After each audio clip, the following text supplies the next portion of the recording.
No importa lo que te detenga, despierta tus sentidos con la fuerza del tigre y el poder de hierbas aromáticas legendarias. Tiger Balm actúa rápido para calmar, revitalizar y restaurar. Siéntete mejor y vuelve a disfrutar la vida con Tiger Balm. Ser podcast.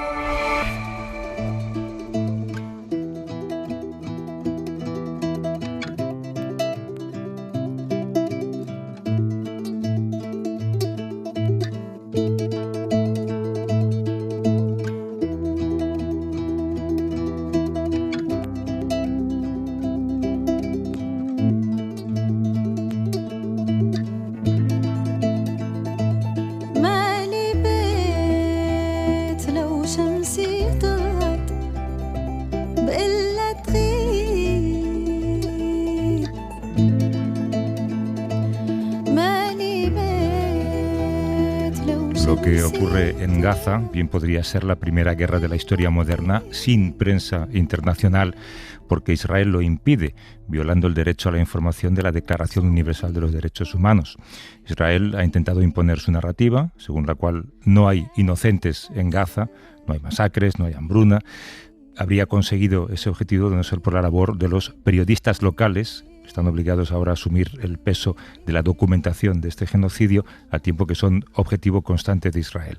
Ellos acaban siendo nuestros ojos y nuestros oídos, y el precio que han pagado es espeluznante. Más de 260 han sido ya asesinados.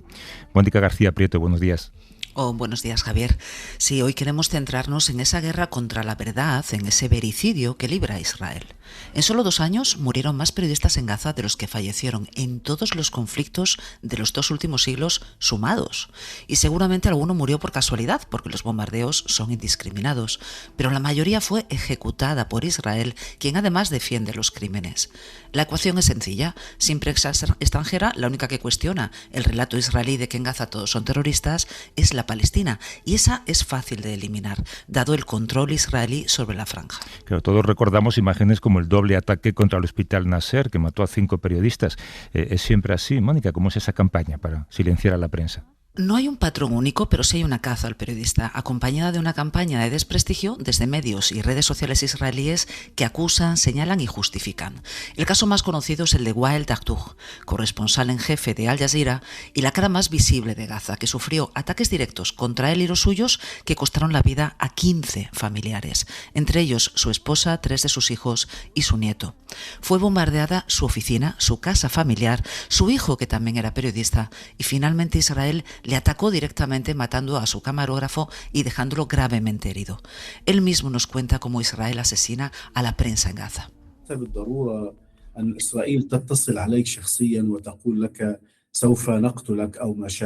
Israel no necesariamente tiene que contactarte personalmente y decirte te vamos a matar, ni nada por el estilo. A menudo toman medidas mucho más peligrosas que el asesinato. Esto se debe a que, en última instancia, se enfrentarán a un problema si eres un periodista destacado y brillante, que cumple con su deber con la máxima profesionalidad, transparencia y objetividad, incluso en las circunstancias más difíciles y cuando te afecta directamente. A veces recurren directamente al asesinato, a veces atacan a tu familia, parientes y colegas, y a veces recurren a la vigilancia, con el objetivo de matarte primero, obligarte a retirarte o intimidar a otros a través de ti. Muchas veces llegamos al lugar de los hechos y escapamos milagrosamente, porque Israel no quiere periodistas presentes, especialmente en los momentos iniciales en que se revela la magnitud y la dificultad del suceso. Muchas veces los drones nos han estado siguiendo claramente a muy corta distancia. Yo era el único periodista, la única voz, la única imagen a través de la cual el mundo presenció las operaciones terrestres que se desarrollaban en la ciudad de Gaza en aquel momento. Esto se debía a que me negué a abandonar la ciudad de Gaza para ir al sur de la franja, a diferencia de mis colegas, otros medios de comunicación y ciudadanos comunes. Creo que cuando se dieron cuenta de que esto era impensable para nosotros, recurrieron a una táctica aún más difícil, dolorosa y agonizante para los periodistas: atacar a nuestras familias.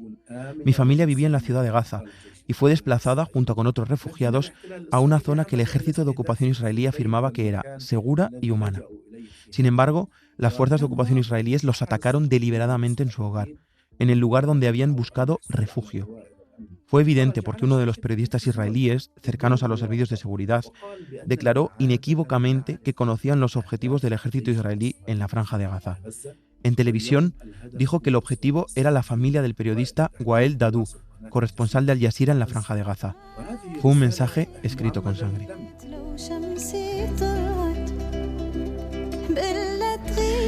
Es decir, para reprimirlos en algunos casos, en otros para vengarse por su trabajo, atacan con total impunidad a las familias de los periodistas en zonas declaradas por el propio Israel como refugios seguros. Imagina el desgaste para los informadores al constatar que no eran solo ellos quienes estaban en peligro, sino que ponían en riesgo de muerte a los suyos. Además de periodistas, son gazatíes. Están sujetos a desplazamientos forzosos, sufren bombardeos, pasan hambre como los demás. O sea, son víctimas de una limpieza étnica obligadas a compaginar su supervivencia con el trabajo de ser nuestros ojos y documentar crímenes de guerra. He preguntado a Sami Abu Salem, un querido colega que sigue en Gaza, por qué sigue aún ejerciendo. First of all, there was no choice. Antes que nada, no teníamos opción. Estábamos en Gaza sin nada que hacer más allá de sufrir hambre y sed, pero teníamos la obligación moral de seguir, de explicarle al mundo lo que pasaba, que la gente moría de hambre o por falta de medicación. En segundo lugar, estábamos en el corazón de la noticia, en la hambruna. Por ejemplo, los periodistas escribían sobre familias que buscaban comida al tiempo que ellos mismos buscaban comida. Un periodista hambriento escribía un reportaje sobre hambre, imagina. O sobre niños hambrientos, cuando sus hijos estaban hambrientos. Muchas veces, en los hospitales, la conversación entre periodistas era: ¿habéis encontrado harina? No paré de informar, claro, porque pensé que si yo paraba, si el resto también lo hacía, ¿quién contaría la verdad? Por eso pensé que era nuestra misión moral más que profesional. Sentí que combatía el genocidio y que defendía a mi pueblo diciendo la verdad, contando lo que pasaba en Gaza. Sentí ser un soldado de la verdad y muchas veces me sentía culpable cuando me sentía un cobarde por pasar miedo.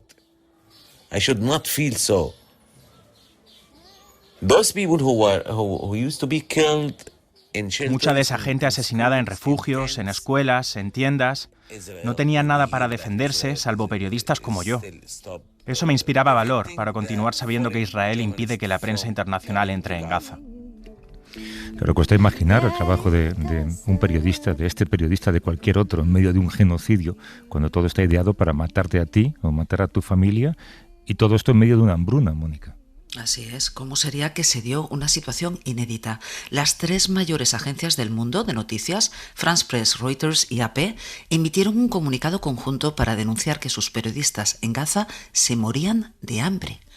Los reporteros con los que he hablado describen una pesadilla, el pánico permanente, el continuo reto de cargar los equipos cuando no había luz, ni internet, ni forma de transmitir las imágenes, ni tampoco agua potable, comida, refugio, letrinas. Hubo colegas que vendieron sus archivos, sus cámaras o ordenadores para poder comer. No había dónde conseguir baterías, ni lentes, ni material de trabajo, ni forma de cubrir los bombardeos porque Israel impide la entrada de gasolina, pero tampoco lo necesitaban porque las bombas llegaban a ellos. Lo más duro era lidiar con la incertidumbre, escribir reportajes sabiendo que ellos podían ser los protagonistas del siguiente o cubrir la llegada de heridos a hospitales temiendo que de las ambulancias salieran sus propios hijos, como nos cuenta Sami. As a journalist, I did not think how to go to the places. Como periodista, ni siquiera pensaba en acudir a los lugares bombardeados por la aviación israelí, porque los bombardeos venían a mí.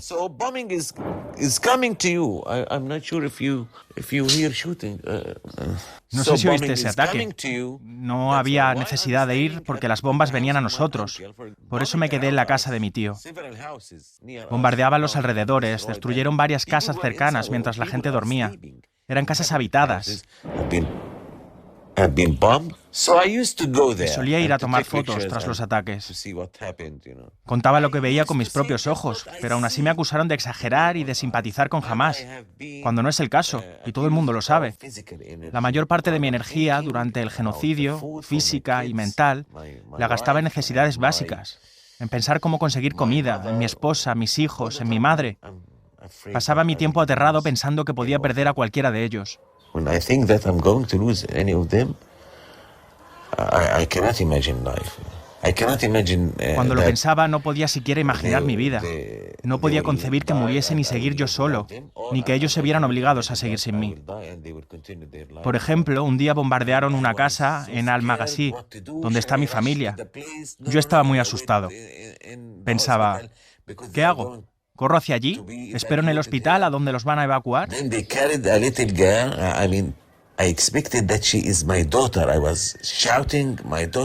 Trajeron a una niña pequeña y pensé que era mi hija.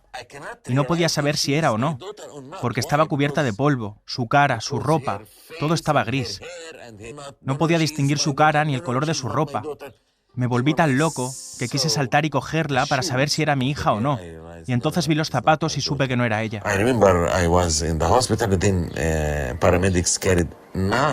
Otra vez estaba en el hospital cuando los paramédicos trajeron a los 9 hijos de mis tíos.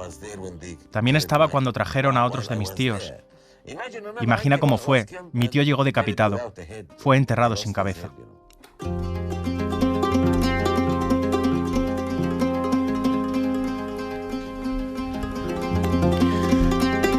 Qué espanto todo esto, ¿no? Estar también sometido a esa incertidumbre por la familia, no poder alimentarlos, no poder protegerlos, no saber si ese cadáver es el de tu hija.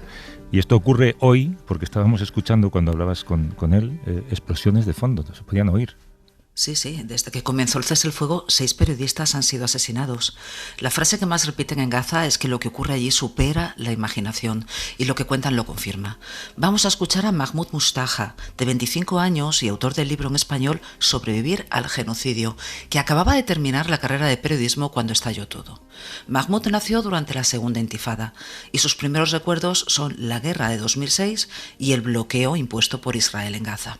Cuando tenía entre 7 y 8 años, vivió otra guerra, como le pasaría en 2012, en 2014 y en 2021. No sé si sabéis que muchos gazatíes, en especial los niños, miden su edad por guerras. ¿Tú cuántas guerras tienes? Pues bien, Mahmoud, con 25 años, tiene 6 guerras, pero ninguna equiparable a esta. Cuando comenzó el genocidio yo tenía 23 años. Estaba en los inicios de mi carrera y me encontré que mi primera cobertura debía ser el bombardeo de mi propio barrio, el asesinato de amigos y colegas y asesinatos masivos en hospitales y escuelas. Era joven, no entendía bien qué ocurría, pero todo ocurría tan deprisa que no podíamos pensar. Te establecías una semana en un barrio determinado y te decían que debías irte, que era peligroso y te marchabas muy rápido. Los asesinatos en masa, que empezaron en octubre de 2023, eran insoportables. Recuerdo que en el primer mes, 3 casas de familiares fueron bombardeadas con ellos dentro. Perdí la familia de mi tío, de 13 miembros. Recuerdo que mi tío tenía un primo, Basil, que estaba casado y tenía un hijo y 3 hijas. Cuando recogieron lo que quedaba de sus cadáveres, no pudieron ni reconocerlos. Todo lo que quedó de ellos cabía en el balde lleno de restos humanos que le entregaron para enterrar.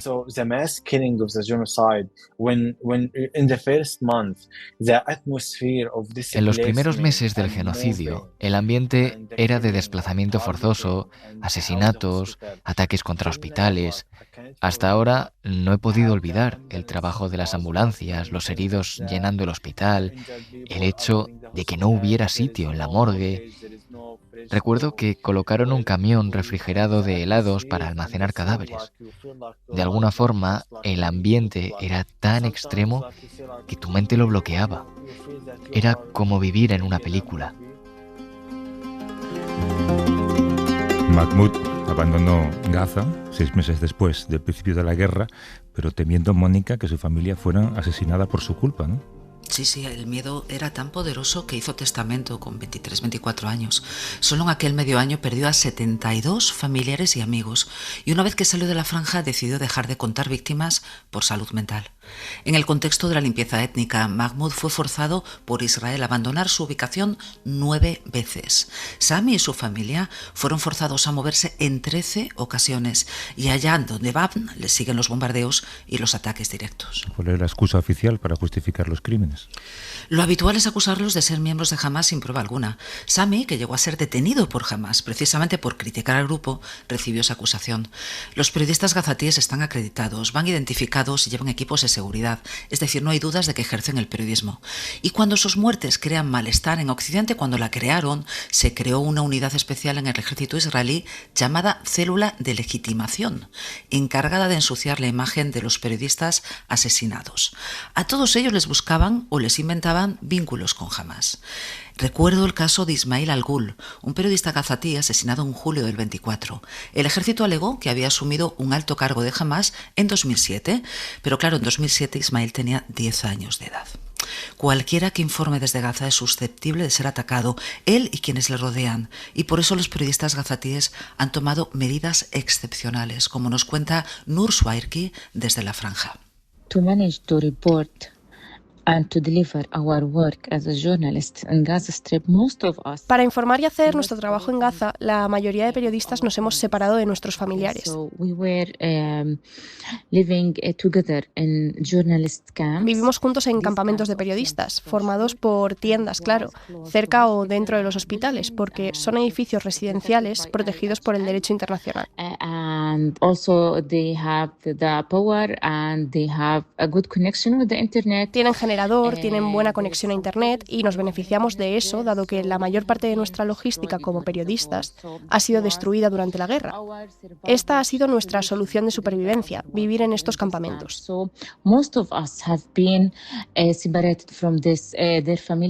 La mayoría de nosotros se ha separado de nuestros familiares. Un número importante de nosotros ha sacado a los suyos a El Cairo u otros destinos fuera de la Franja de Gaza, y ese es mi caso. He evacuado a mis 2 hijos a El Cairo con mis familiares y me he quedado en Gaza, sobre el terreno, para informar. Mi marido también es periodista, así que somos una pareja con 2 hijos que decidimos que lo más seguro era separarnos de ellos. Almost 2 years and half now. No chance till now to reunion our family. Llevan allí casi 2 años y medio y no ha habido ninguna ocasión de reunirnos. Y es lo más duro para una familia, pero es el caso de la mayoría.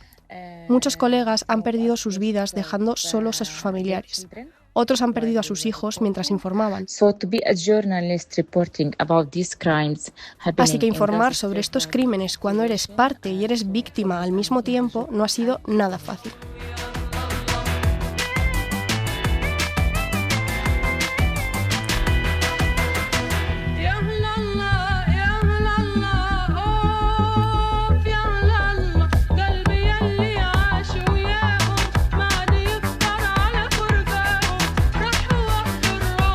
Es decir, Mónica, que, como decíamos al principio, nuestros ojos allí, los ojos que están documentando lo que está ocurriendo, viven como apestados.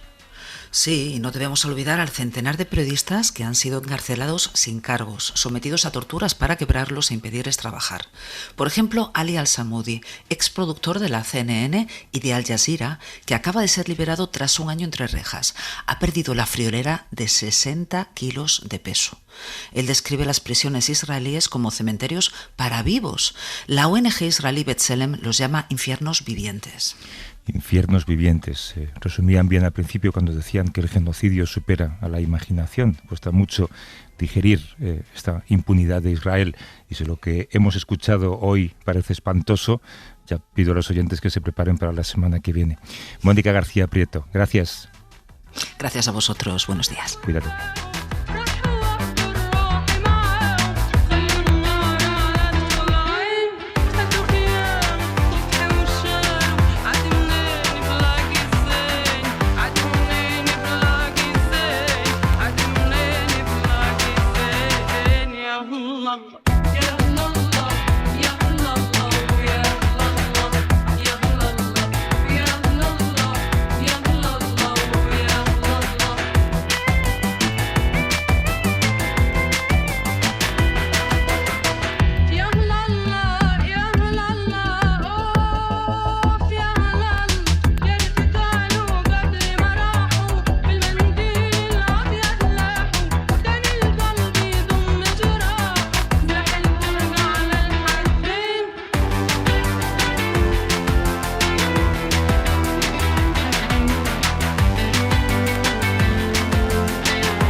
Para no perderte ningún episodio, síguenos en la aplicación o la web de la SER, Podium Podcast o tu plataforma de audio favorita. No importa lo que te detenga, despierta tus sentidos con la fuerza del tigre y el poder de hierbas aromáticas legendarias. Tiger Balm actúa rápido para calmar, revitalizar y restaurar. Siéntete mejor y vuelve a disfrutar la vida con Tiger Balm.